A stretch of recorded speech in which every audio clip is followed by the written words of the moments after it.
This is Dr. David Pomeroy, your host on ADHD Focus. I wanted to remind you that the show is not intended to be a recommendation for diagnosis or treatment of any condition for any specific person.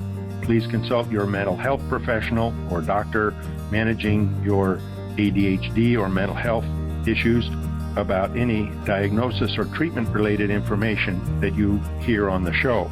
Refer your ADHD provider to the show if he or she would like more information. Thank you. Today, my guest is Tamara Rosier.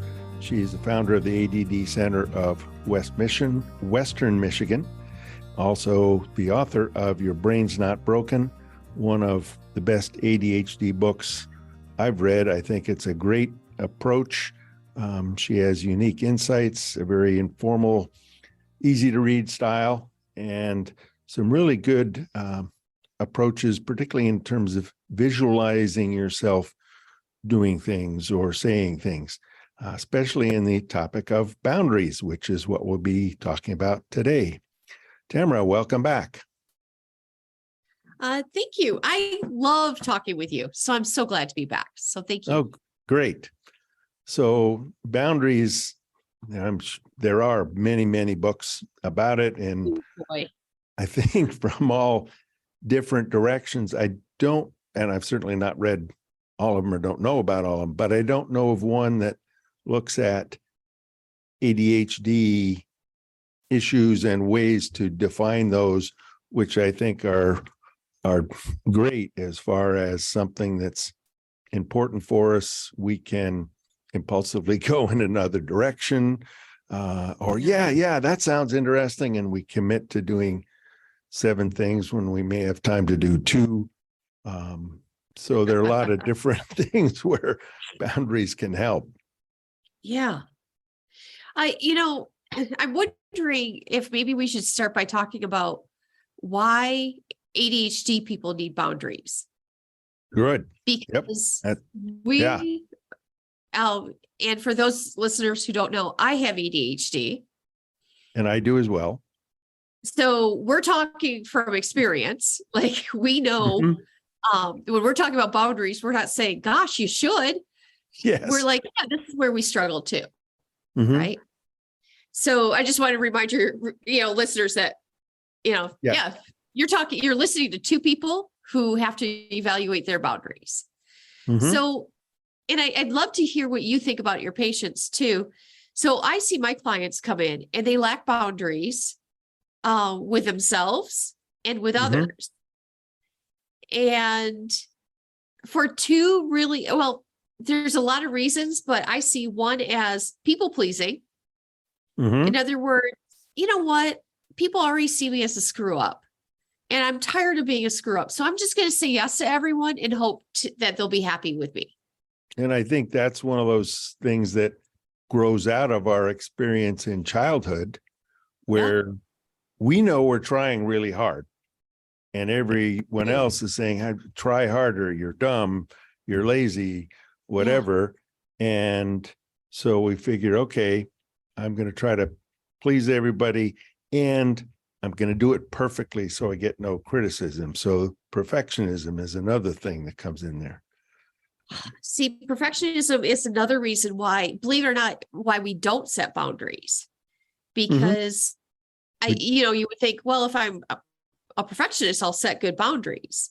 Well, no, a lot of I'll have clients that will spend 18 hours working on a college paper. Yep. I'll say, well, that's a bit much for a 3-page paper. Yeah. The boundaries on our time. We haven't. But you're at University of Michigan, but you know what? That's a ridiculous amount for a 3-page. Yeah. So what's a boundary on that? And they're like, Tamara, I just can't do boundaries here. And so that's an example of boundary because they fell into the perfectionistic trap. And so, if the boundaries aren't there, then we have to look at, okay, what's behind the fact that you're having trouble setting the boundary? And that's the people pleasing, perfection, and all those.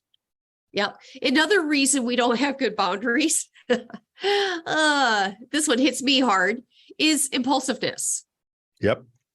And, I don't like to talk about my own impulsiveness because it's like my secret little shame, right? My meds wear off. And guess what? I want to eat potato chips. Not just a little bit. I want to eat a lot of potato chips. And for those of you who haven't heard me talk about this, potatoes are my vice in the world. Okay. They're not great for me. French fries, potato chips, you name it. I want potatoes. Okay. And I don't drink, I don't smoke, I don't even eat sugar in sucrose form. But you know what? Potatoes, give me potatoes. And I find like there's a witching hour for me where I start to lose my boundary around eating. Yeah. Oh, yeah. So many people say, yeah, I know my meds have worn off because I'm voraciously hungry. Or I decide I miss taking them on the weekend. Man, I was eating everything I could. And some of that's that rebound part. And I think then when we find, oh, I'm hungry, pie, donuts, potatoes, whatever. I mean, potatoes are a ridiculous vice. I mean, I'm sure someone's going, seriously, that's your vice? They're a lot healthier than many. And the other place I see the impulsiveness coming in is when there's interest in, oh yeah, that sounds like a great thing on a committee or project to take on, or I'll volunteer for that. There's that impulsiveness and interest. And so you get overcommitted. Yes. Well, yes. And building on what you just said, I think, and I know you've read this in the book, I talk about the difference between convergent and divergent thinking. And ADHD folks tend to think divergently, which means we take one idea and blow it into 150 pieces. Well, boundaries are even harder because we're like, okay, but was it just potato chips or was it also French fries? And then I almost start this weird negotiation within myself. And it's a divergent thinking exercise. And it's like, stop it. You know what you're doing. And so there's a lot of reasons why we have a hard time with boundaries. Oh, by the way, rejection sensitivity kind of goes in with people pleasing, but boy, that's a big one. Yeah. Right. And that's got, again, I think some origins in the past and the emotional filter center that alerts us whether there's something that has possible danger or emotional significance is right next to the memory center. And so bang, that's a connection. Once it heads down that emotional path, there's no connection to the thinking about it path. I'm glad you brought this up because now that we talked about maybe why we lack poor boundaries, the next thing is where do we lack poor boundaries? And obviously we lack them with ourselves and others, right? Let's start with the others category though, because a lot of times our emotional dysregulation leads us to do things and to say things and behave in certain ways contrary to the people we want to be. Yes. Our future self is thinking, why in heck did you do that? Right. Or, I talk about it like your ideal self in this version of yourself that showed up and is just really mad about something. And it's amazing how the emotional dysregulation can really screw up our relationships. Oh, absolutely. I think that's huge. And so, all the way along. Yeah. Well, and then when we think about emotional boundaries with boundaries with ourselves, a lot of times I see ADHD folks going, hey, listen, I was really good and I did a lot of adulting today. So I'm just going to eat a whole bag of potato chips today. Yes, I get to have. That's the rationale. They're like, yes. Right. And the biggest place or the most common place I see that is, well, the kids are in bed, everything's quiet. Now it's my time. but that starts at 10:30 at night, and the boundary to going to bed isn't there because you get interested and you watch the next Netflix, you read the next chapter, whatever it is, or you get hyper interested in, I've got to find the exact right pair of shoes to go to this, and you're stuck in Amazon, and there it goes. And it's only going to take me half an hour, and an hour and a half later. Yeah. And then 2 hours later, you're like, whoopsies. Yes, I knew I should do that. And part of that boundaries, and in terms of my time, there's one, I haven't seen a study about it, but one kind of survey that a person developed looking at how much people contact and self-time, non-people contact do people need. And people with ADD have a greater need for personal time. That rings true with everything that happens to my clientele. Yeah. And I'm thinking, we've been in the world. Well, we're more sensitive to sensory things, and there's noises, and there's light, and there's things moving, and the phone rings, and the computer beeps, and I need time to just not have that. And that's where, you're right. I love that you're bringing this up, because we are more sensitive, and life takes a toll on us. Mm-hmm.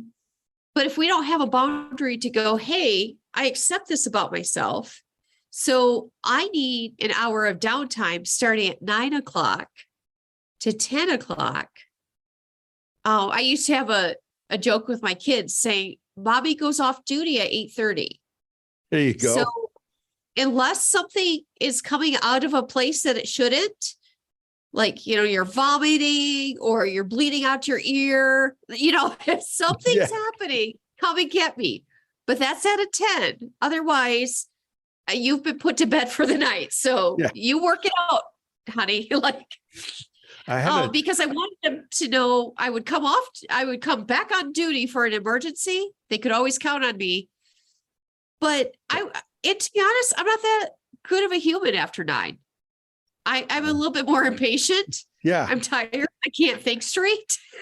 Well, I was thinking on this, me time, and looking back at one of the other things you had in the book as far as balancing your day and recharging your batteries of having, and that's taking me time to say, okay, I've done half an hour or an hour on this task that I had to get done. I have to recharge, and looking at Instagram is not a good way to do it.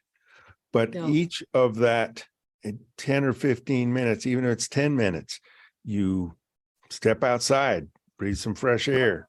You do I'm going to sit in quiet when I can find it, take some deep breaths, do some stretching. That's personal time. So you're building that up in the bank, and you don't have to struggle all day, and finally at 10:30 I get some time. Exactly.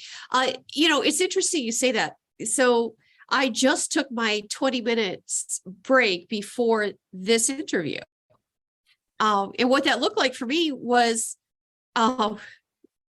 technically it's called Shavasana in yoga. Other people might call it a 15-minute nap. But what I do is I literally lie on the floor in a fully relaxed position, and I allow my entire body to relax. Now, I live in Michigan, so it's gross weather outside. It's just gray. It's like an Ansel Adams photograph. We don't want to be outside. Like here too. Yeah. Now, during the summer, I'll actually take a walk around my house, maybe pick a couple weeds. I have chickens, so I might go visit my chickens. I could spend 20 minutes kind of rebooting that way, sitting in sunshine.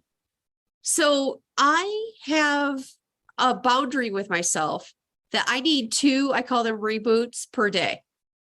Okay. That's a good one. And I literally schedule them into my day. Mm-hmm. And it's because I really need that, just kind of to put myself back together. Mm-hmm. Yeah. And I find myself usually telling my patients all kinds of different things, suggesting, and then I stop and think, okay, have you gotten out of this 3 rooms all day? No. You have a window that looks into a bunch of ivy about 10 feet away. That's the outside. Yeah. Unless I'm going through the main area of the office, and that has some windows looking at a bank of bark coming down. That's 20 feet away. And okay, get up, go outside, walk for 5-10 minutes in the parking lot, but you're getting outside, you're seeing things. And that break, if I took the breathing thing, then I'm into that, whatever you call the yoga one, because I can do that sitting in a chair. 15-minute power nap. That's a great superpower for anybody who has it. Yeah. And that's the well, reason. I've actually trained myself to do it. If I'm in the office all day, so, many days I have the luxury from working from home, but the days that I go into the office, my office is 45 minutes away. And there's, other people there who work in the office with me, right? Great people. I love them. Mhm. But I never get the alone time because people are trying to catch me. Oh, hey, Tamara, did you, figure out this? Did you do this? And, people are talking to me. I literally have a pillow and a blanket, and I'll take it out of my basket and I'll go in one of the rooms. We have 8 rooms that people kind of work in, and I'll take a 25-minute nap or a 25-minute rest. And that's, during the winter when I can't walk around. The point here is the boundary with myself is, look, I love being good for people. I can't keep my battery charged. And it just takes 20 minutes for me. Now, I can hear someone going, oh, no, I need a 3-hour nap to do that. Well, yeah, then unfortunately, you aren't someone who can take power naps, and don't do that, because then you've messed up your total sleep cycle because it thinks you're starting over. Exactly. So what we want to be really careful, because and this research, the research shows 20 minutes is ideal for a recharge of sleep, 15 to 20 minutes. And the military helped us figure that out too, right? So you can get trained to do it. Most of my clients are too sleep deprived to actually master the 20-minute nap, right? So the idea is, what is your boundary with yourself for resetting during the day?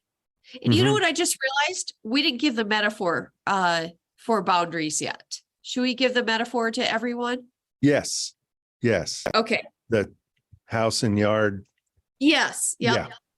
So in the book, I write about, here's the way I think about boundaries, because I wasn't raised having any boundaries at all. Right?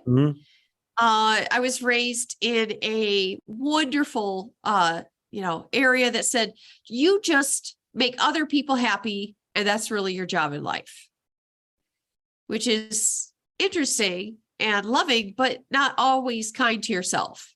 Yes. So I kind of worked with this metaphor of, imagine that you have a house and this house is yours and no one else lives in this house but you. And this is where my clients go, well, what about my husband? I'm like, he has a house right next door, but you have 2 separate houses. Yes. Exactly. And right now, this kind of baffles a lot of my clients' brains, because they're like, wait, well, I think other people live in my house. I'm like, no one lives in this house but you. This is your visualize, whether you want to call it a tiny house or you have a mansion, but it is yours. No one else can come in, and it's okay to have that. Exactly. Right. Now, I'm married to a wonderful man, but he and I still have separate houses. But you know, those talks that you have with your spouse, that you have these deep little moments where you're like, wow, we're really sharing, you know, just our soul's desire when we're talking.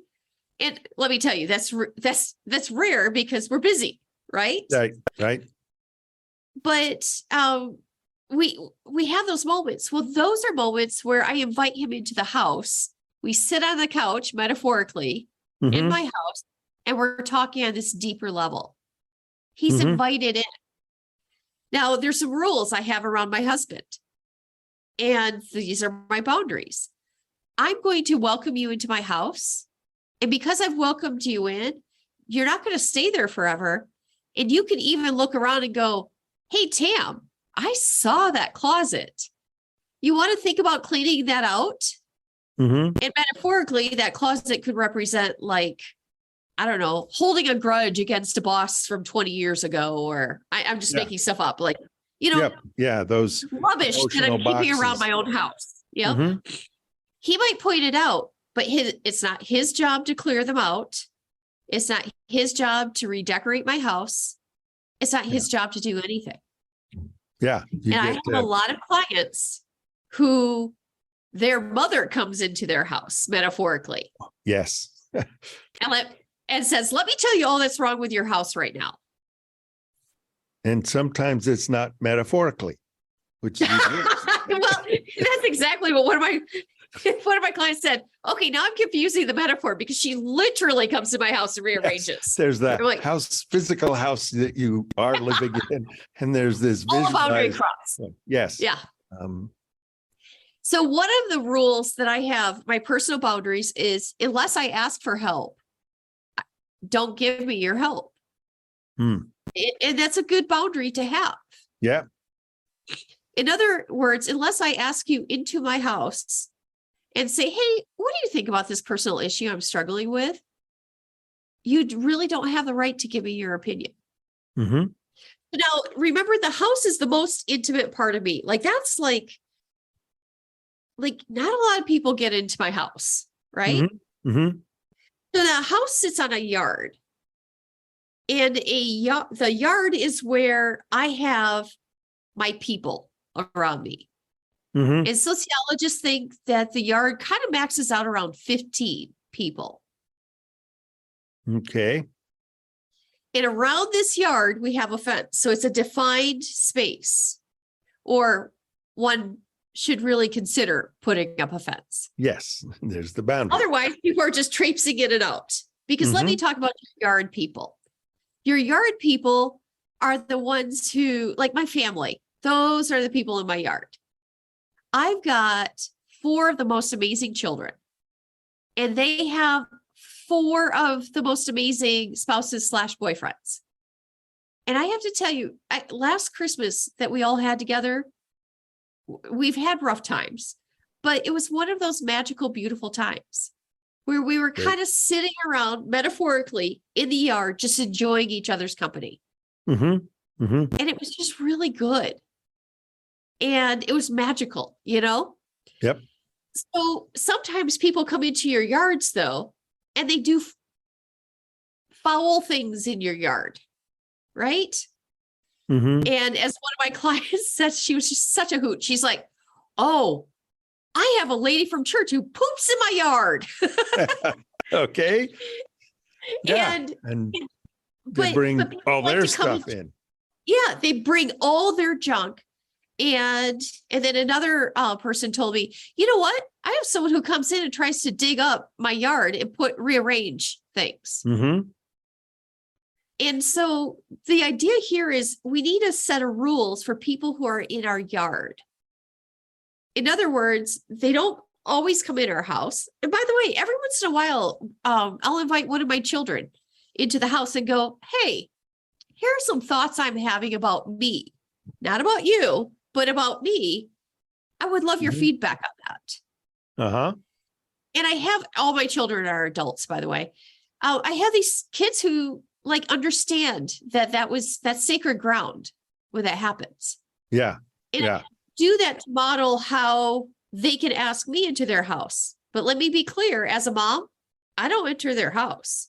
That is not without invitation. Right. Not without invitation. And when they do call, I'm always very clear, like, are you asking for this kind of help? Are you asking for this kind of feedback? Right? Because I really respect my adult children's boundaries. Yeah. Yeah. About the fence has a little gate, and the fence is just tall enough to keep out the riffraff. Okay. So some people have huge stone structures like you see in England, right? Yes. With I'm not spikes talking on the about metal that. gate and Yeah. Buckingham Palace. Yeah. With skull and bone saying, do not enter. Right. That's not what I'm talking about is a healthy fence. It's healthy enough to look over, but to go, you're going to know when you're in my yard when you cross this boundary, right? Most of the world is on the other side of the fence. And that's okay. That's not bad. A lot of my clients are like, well, that feels sad. And it feels sad to them because that usually tells me they're trying to people please too many people. And I've got to have more and more people in my yard so that I can make sure I'm taking care of everything they need. Exactly. They can ask and I'll go into their yard. Exactly. Like, I mean, I have a whole business of walking into other people's yards, right? Yep. It's called coaching. And mine too. People let me into their yards all the time. And probably some I say, can I come into your house? Right. And sometimes I need to. Exactly. But I'm always careful and will ask my client, like, hey, I want to make a house observation. Are you okay if I make a house observation right now? And because I'm asking for permission because I am showing them I respect your boundary.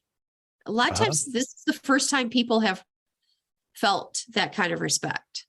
So let's back to the fence. You know, I can just take my cup of tea, walk over to my fence, lean on my fence, and I can talk to any one of the neighbors I have. Yep. Doesn't mean they're in my yard. I can still very cordial, but I have a different type of relationship with those people. They're farther away from my house. Yep. And so before I worked with this metaphor, I didn't have a house. I didn't have a yard. I just had a loose definition of who I was. And that I was just acting out to try to please everyone. Yeah. And so many of my clients are exhausted from that. And I do think we get the message, not just with ADHD, but the message that, well, you have to welcome people into your life, unless they're obvious people that no one wants in their lives. And then we get overcommitted, we get overloaded, sensory overload because there's so many people and I got this appointment and somebody calls and the interruptions. So we're setting ourselves up to multiply the kinds of things that bother us. Yeah, that's exactly it. And so if we don't have that self-definition of the house and then the definition of who's in our yard. So I got to tell you, my yard people will take priority over everyone else. It's where I decide to invest my energy with my yard people, right? The house is where I go to regenerate, you know, that quiet time we were talking about earlier. I also have to do some spring cleaning every once in a while, like, oh, hey, you're still hanging on to that. What's that about? Yeah, right? I'd like to talk about that a little bit because I think it was great again in the book, the being able to visualize, okay, I'm going into this room and my goodness, it's all full of boxes. I can't get over to that window box I had with some flowers in it because I've got this box and I'm not going to open that right now, but I can see that's the one where my brother beat me up and I'm still ticked off at him. That was when we were 8 and we're now in our 40s. Right. Or those kinds of And that's that emotional wounding that's there. Yeah. And some of them are much, much more serious and harder to Yes. deal with. And that's where having some help and opening the box, you invite a Right. therapist in with you Exactly. deal Yep. with. So if you do have those boxes, you know, if you do have those boxes, like I can't even walk into this room, seek therapy fast, because Yeah. that's what therapists do. And frankly, that's a difference between a coach and a therapist. A Mhm. therapist is, the implication is, I will enter your house and help you open those boxes of unwanted junk, right? I help you redecorate so that your house looks healthier and cleaner. Coaches are like, so are you protecting your house? And who's in your yard? What's happening Yeah. here? Let's look at that fence, shall we? Yeah. Now and how- therapists will do that also, but and how yeah. can you set up those boundaries on the yard so other people, other projects, whatever, aren't Yeah. coming in all the time? Yeah. Because that's self-care. So boundaries are really self-care. And I know They a lot are. of people think, well, I can't tell that person I don't want to talk with them, or I can't tell them I don't have 3 days a week out of my 7-day week to help them or always be on the phone. Yes, you can. It's okay. Yeah. If Yep. that person has a problem with it, that person has a problem. And who I owns don't. that? Right? Mhm. Who owns that? And that person, it's funny. I'm working on my next book, and it's about ADHD and families. And it's so funny because one of the main points of this book is, who owns that problem? If someone's angry at you, do you really have something to apologize for? Or do they just, are they just not happy with your boundary? Yeah. Yeah, exactly. And we have to realize that the other person may not have a clean house. Maybe they don't have a house at all. Right. And yeah, Right. they could use some help with the boundaries, but those are their problems. I can't Yes. build someone else's house. No. Well, okay, let's talk about those compulsive helpers, shall we? Because some Okay. ADHD people are just kind of compulsive helpers. Mm-hmm. And they see someone and they're like, oh my goodness, your yard is a mess. Let me just help you. Or, you know, wow, I can see your house it's in ramshackles. I know a lot about houses. I'm a house builder. I'm just going to build your house for you. Mm-hmm. Mm-hmm. We cannot do that. Therapists cannot do that. Coaches cannot do that. Doctors cannot do that. The Mhm. only one who can take care of your own house is the person who owns the house. Mhm. So, you know, I talk to parents a lot about increasing their tolerance for their children's pain. Uh-huh. Because at first they're like, well, that doesn't sound, I don't like that at all. Like, let's Yeah. not do that. But building a house usually happens in late or early adolescence. It begins, and it doesn't really formulate until around 30s. And the building process is exhausting. Mm-hmm. And you'll see the house change a little bit throughout that time. Oh, yeah. Yeah. And parents are right there going, well, I am a master builder and I built my own house, and look at the blueprints for this. Uh-huh. And they're not letting their kid build their house And because they see their kids struggle.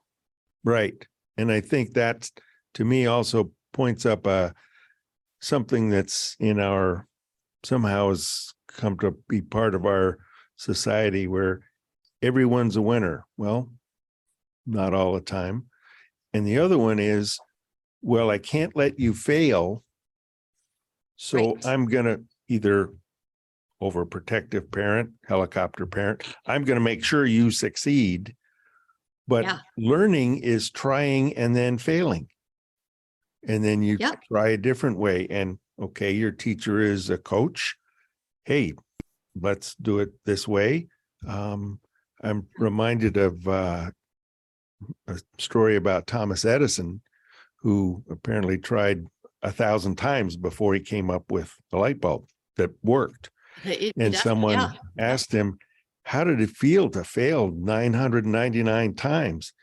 He said, I didn't fail. I just learned 999 ways it didn't work. Yeah. See, that's a difference between a growth mindset and a fixed mindset. And what's so important is we have to have the right mentality around our boundaries and house. So I used to be ashamed of the house that I had. And I'd be like, oh no, don't look at my house. It's not finished yet. And now I'm like, no. I understand. I have a house and I have a right to a house. I don't talk about this a lot, but this is important to bring up here. I have a history of a past relationship with narcissist. And ADHD folks are kind of low-hanging fruit for a narcissist. Yes, I think so. Of the lack of boundaries. Yeah, Stephanie Sarkis does some great work talking about narcissist and other profiles like that. And, I really want your listeners to really wrap their head around boundaries. And you don't have to read my book for boundaries. You and I were talking about the Cloud and Townsend book called Boundaries, the grandfather of boundaries. Yes. But I want your readers, I keep saying readers, your listeners to really get their head around, I am low-hanging fruit for people of poor boundaries themselves. Yes. And they definitely want to not only build your house, look into it any one time. They build the fence and don't let anyone in except who they want to. And that's the trap. Yeah. And, in my case, the narcissist was like, you know what, your house is always too ugly for me. And, I didn't know. I'm letting him in. He's crashing everything around going, well, dump this. And, I didn't understand. And back then I was like almost letting anyone into the house. It really, my self-concept in my 20s and 30s was so poor. And I think ADHD was a huge contributor. I think so. And I come back to, I think the experiences we had growing up with ADHD when we didn't know we had it. Our parents, our teachers didn't. And one of the examples, this was out of the Cloud Townsend book, was a person from another planet where there wasn't gravity, didn't have to eat. You kind of got nourishment by osmosis. There wasn't money. All of a sudden, he ends up on Earth. And first of all, he walks out of his spaceship and he falls on the ground because he'd never dealt with gravity. Then he wonders what this sensation is, but he doesn't like it. Talks with someone and, oh, you're hungry. Here, go to the diner. Great. Goes to the diner, has some food, and they say, oh, $15. What's $1? What do you mean? Big argument. The police come and put him in jail because he didn't pay. And he didn't know, so he was ignorant of the way things worked on our world. And with the metaphor of the jail, he's a prisoner of his own ignorance. He didn't know, and he's imprisoned by that. Growing up with ADHD, but not knowing it, we're a prisoner of our ignorance. We don't know how to get out of that. But parents are, and they can be well-meaning and trying to help, but they don't know how to because our brains, well, maybe our brains work the way theirs do because they also have ADHD, and neither of us know we have it. I like where you're going on this because so something I kind of alluded to is I had to give my children the gift that wasn't given to me. I had to give my children their boundaries. So one of the rules we had when they were growing up is we would do something called a debrief. Like after like a meltdown, a bad behavior, whatever incident happened, there would be a cooling off time and then a time to debrief. And I would model giving the boundaries when I said, hey, we have to do a debrief. And let me be clear, you don't leave your room until this debrief is fully done. Mm-hmm. But it's now a good time for you. Have you cooled off enough? And are you ready to do this? And if the child said no, I'd say, awesome, I'll come back in about 10 minutes and check in again. Or if they yelled and screamed and stomped away, you figured, okay, I know that means no. Yeah, exactly. Or there's times, event X would happen and it pissed me off. And so my kid would be like, okay, I'm ready to do the debrief because I really want to go play with the neighbor kids. And I'd say, you know what? I'm not ready yet. I'm not in the calmest state I need to be in a problem solving state. Yeah. And I remember one of my little girls saying, could you hurry up and get into that state? Could you? Here's your blanket and pillow, Mommy. Go take a nap. Could you hurry up? And I said, well, and I wasn't being punitive when I said it. I was really ticked. Mm-hmm. She was a little jerk in Target, and I was upset. Yeah. I cooled down. I showed, that I went into my house. I'm like, listen, kids are kids. I did a good talk with myself, came out, had a debrief with her. But I was teaching her boundaries and I was modeling my own boundaries at the same time. And I think this gets back into we with ADHD need to know that self-regulation of our emotions is a self-regulation of a lot of things, but our emotions particularly, that's a problem of ADHD. And when we're aware of that, then we can learn about the boundaries part, helping with the emotions, letting I need to calm down and you need to, or I'm going to wait until I see that you have. And that takes practice. It doesn't just, oh, now I know about that. Good. We'll start doing that. Well, none of this is possible if you don't have a good understanding of your house. You've got to start with the house. Yes. Where do I end and others begin? And what do I have to do to maintain myself? Mm-hmm. And I think that's where we need to end for this time, because we're going to have more conversations like this for sure. Anytime, because I love talking with you. I just great. Thank love you. Your insight. That's mutual. And I think to kind of sum up everything we've talked about with boundaries, having your house, building your own house, you get to clean it out the way you want to, when you want to, and then having the yard is, and I'm using a quote I saw somewhere else, giving yourself the gift of a life from which you do not want to escape. Wow. Isn't that something? That is something. Well done, sir. Well done. I love it. And I love, because that's the ultimate goal of boundaries. Exactly. That can give you that life. Yeah. Good. Love it. See, this is why you're a pro. Awesome. That's my associational mind in ADD, because I read it somewhere totally unrelated to any academics or book. And I thought, bingo. So that's a little thing I wrote out. That's on my refrigerator. Love it. Because that's keeps me in mind of what I'm aiming for. Exactly. Well, listeners, I hope you have enjoyed the conversation I've had with Tamara Rosier on boundaries, and the discussion springs from her book, Your Brain's Not Broken. I would commend it to all of you, and thank you for listening. We'll catch you next time.